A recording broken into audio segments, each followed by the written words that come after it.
up? Yo, Prince Sports here. Don't forget to comment, like, subscribe, and all that other good stuff. Yo, got my Wakanda Black Panther shirt on, keeping it Marvel as usual. You see when I do some of my videos, I got the Marvel poster in the background, man. Been a big Marvel fan from day one, since I was a little younger. But it's not what I want to talk about. How's everybody doing today? I want to get straight down to the point. Yo, did you notice it's either the Golden State Warriors or the Los Angeles Lakers that seem to be like linked to every superstar? So now the Golden State Warriors are looking to trade or propose a trade for Joe Embiid.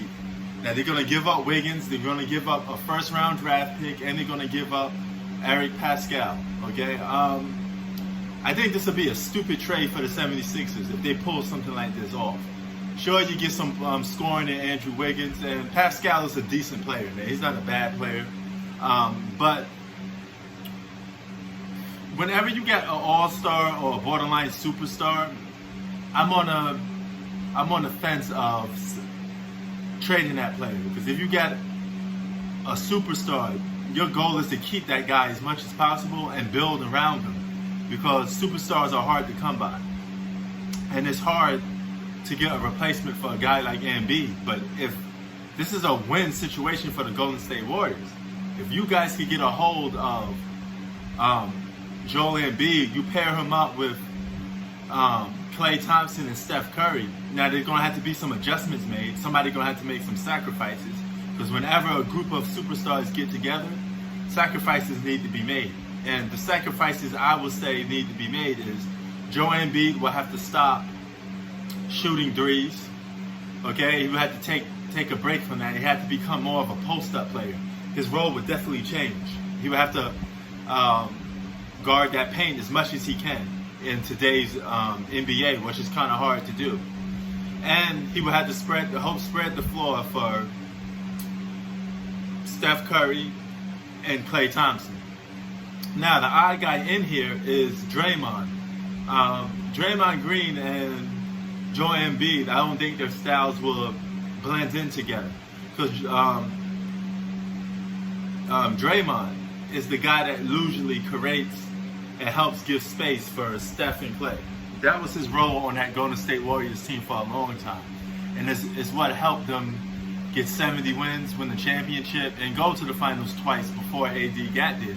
That was Draymond's role. But when AD came, his role diminished. And now he has to get back into that rhythm of being that guy, the set picks, basically be a hype man for Klay Thompson and Steph. He has to do that for them. Now, I don't know if he could do that for Joel Embiid, because Joel Embiid is a guy that can't be out on the perimeter. So they're going to have to work something out with that.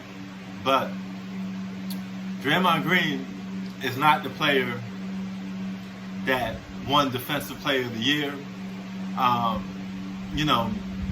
Been to two to three All-Star games. You still shake your head how he got into the All-Star game, but I think it's because of defense. So, but Draymond Green is not that dude anymore. His prime years are kind of behind him. Some guys' prime don't last that long. His best years were like 2015 to probably 2017, somewhere between there, and that was a wrap for him.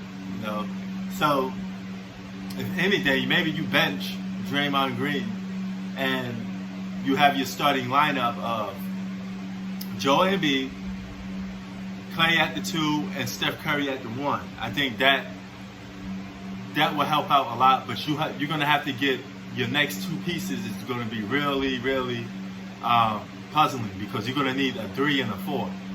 And my best is you should get a 3 that could actually score and take people off the dribble. You have to find a guy that could do that. And your 4 is going to have to be another defensive piece. Okay, he can't be a guy that's looking to go to the paint as well, because the paint should be all for Joel Embiid. So it has to be a stretch 4. So Golden State Warriors will have their work cut out for them if they trade for Joel Embiid, because pitting a guy like Embiid on your team, you have to change a lot of things that the Golden State Warriors do. Still can't believe that they're looking. I mean, they're going for it, man. They're looking to be competitors. I can tell you this much. Something's going to go down with the Golden State Warriors. They will be a championship contender come next season. Okay? So, all the other teams, you guys get your laughs in and stuff like that, or get your hits in on the Warriors, because they're going to come back, and they're going to come back big once all those guys get back healthy. And if they could pull off a trade for Joe Embiid or get their hands on Giannis, because those are two guys they want, the Warriors are going to be back in the mix again as being a big super team. But that goes for a lot of people. I think this offseason, somebody's going to land the third superstar, and there's going to be a super team. Rather it's the Lakers, because they're rumored to be wanting Victor Oladipo, and they've been linked to just about every other superstar, you know. But I think somebody's going to get a big three this offseason. And that team that gets the big three is going to be a title favorites, you know, because we're in a different era of basketball where guys constantly sign short-term contracts and they switch from team to team. So the chances of winning a championship fluctuates. It goes up and down because players don't stay on the same team no more. They go from team to team. So in a way, you could argue to say, hey, that makes it harder to win the championship a little bit because guys keep teaming up with each other. But then again, you could sit there and say, hey, it doesn't, because you can always even the deck and get a superstar yourself. So, you know, the Lakers ain't gonna sit there and just let the Golden State Warriors get Embiid. They're gonna go after somebody too. So it's gonna be a race of forming super teams again this summer. I can't say I'm seriously pumped up for that, but I think that's what's gonna happen. But what do you think? Do you think Joe Embiid on the Golden State Warriors is a wrap for the Western Conference? Is that a championship in the bag? I say that makes them a title contender for sure, but I don't know if they could still get past some of the best teams in the West. So, the only time will tell. Also, the Clippers ain't going to sit there and just let everybody get better neither.